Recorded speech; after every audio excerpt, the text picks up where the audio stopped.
Hey, what's up, guys? Jonathan, Control the Trade. I had to come back in again. Just a lot of action going on. I had to show my chart on BBIG, Vinco Ventures. I don't know anything about this company or anything about this other than it has a 50% short float. 50% of the shares are being shorted, so we're getting a crazy short squeeze. This on Friday, I think the real action started, and I started to chart this on Friday before we hit 680. I charted this. I thought that was going to be resistance, but you can see it is an important area, but it wasn't necessarily resistance. It kind of breezed right through there. Then I put 918 up as we'll call it a important area, but not the orange. I tend to be areas that I find very important, but the red is, I would say, is much more important than orange. It's kind of my own little system. It's not perfect, but it kind of tells me, on the fly while I'm trading, kind of like the importance of a number, whether it's orange or red. But anyway, the point is 918. I started selling this. I missed this move. I mean, most people did. Most people can't trade this.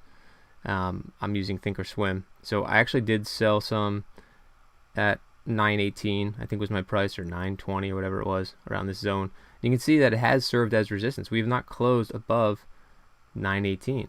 I just realized that actually as I'm doing this live video. So it is meaningful. And then here's what's even more crazy. If you believe this, which you should, because I've been charting this and putting it in my groups in my Discord.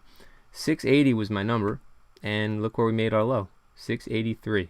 That is not an accident or coincidence. When you find these magnetic numbers like we talked about on BABA, you expect certain things to happen. It doesn't happen every time.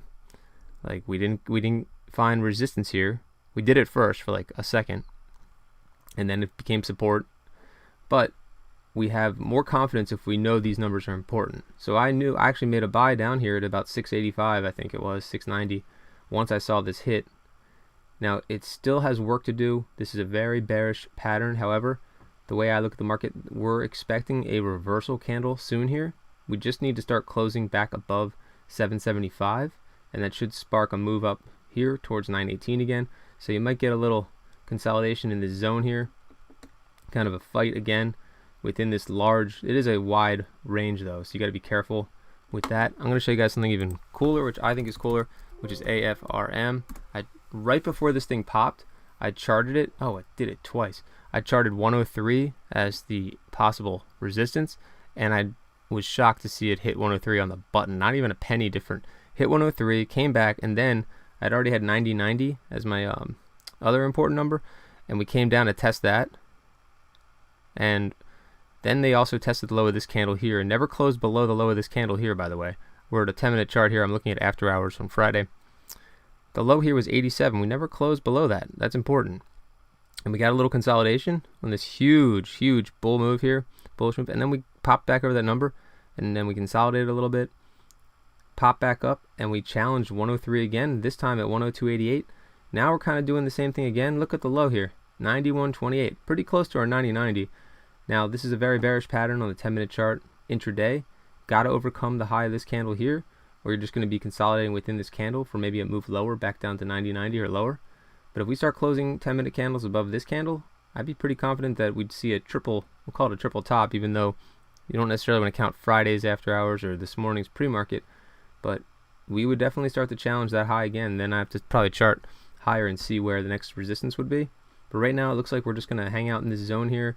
Volume is tapered off significantly, so we should see rejection up here at 97.60. Yep, 97.57 was the high here, and then up to 98.25.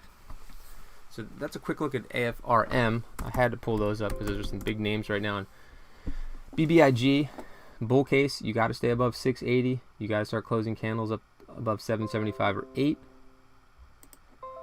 Whoops, that's what happens when you're live. And yeah, that's a quick look at those. And I want to go back to BABA because that's one we've been watching very closely. And you can see we've been talking about the importance of 159.12, and we're there again. And I think we are just going to end up consolidating within this candle here. But as long as we stay above 159.12, it gives me a little more confidence that we might get a little late day pop, or maybe we'll get a pop by like 11:30 up above these moving averages here. But right now it's just kind of a fight in this zone right here. So it wouldn't surprise me if we had a quick move back down and then back up and just kind of keep consolidating here. We're still hoping and thinking, I don't want to say hoping because you don't want to hope when you trade, but we are anticipating or assuming that this is the low of the day, 158.23. We can trade off that low and know that any closes below that low, that's our danger zone. We don't want to hold. So you got a nice upside here, and I would even put my leash on a little shorter and say, any closes below 159, this is just not a good trade anymore, especially after 11:30 when the algos take over. It can become really sloppy, and you just don't want to be in that like low volume, choppy, shitty market. That's why when I first started trading, I used to see people that were successful in trading, and they would say, I'm done for the day, and it was like 10:30, 11, maybe even earlier than that. And I didn't understand that, because at the time I figured you use the whole trading day, even though I understood that the majority of the volume happens in the morning, like 20% of the volume happens in the first hour of the day, or 80%, excuse me, of the volume happens usually in the first hour. So a lot of people, these traders, they're just done for the day. They made their money and they're out, because they understand that it's not as, let's say, predictable, or it's not as easy to trade. It's much harder to trade during the day. And some people call the power hour and all that shit like at 3, but I think it's true to a point, but it's also more of a gamble, because you have less time to manage the trade. Also, it becomes kind of a race against time at the end of the day, so that's also very risky as well. And of course, there's always exceptions to the rule. FOMC days, any kind of volume that's kind of out of nowhere, black swan events. You want to be ready for those things. That's why we set alerts. So it's all about the volume. Like, time is important, but that's also because we're basing that on the fact that there's lower volume. So, for example, at 10 o'clock or 9:30, the volume is huge. And you can see it illustrated on this chart right here with the volume bars below. And anytime, let's say after 11:30 up till like 3, the volume is pretty low and not there. So much harder to trade when you have less liquidity, less buyers and sellers. It's just it's like watching paint dry sometimes. So just something to keep in mind. There's BBIG kind of hanging out. We like that. A little last look here.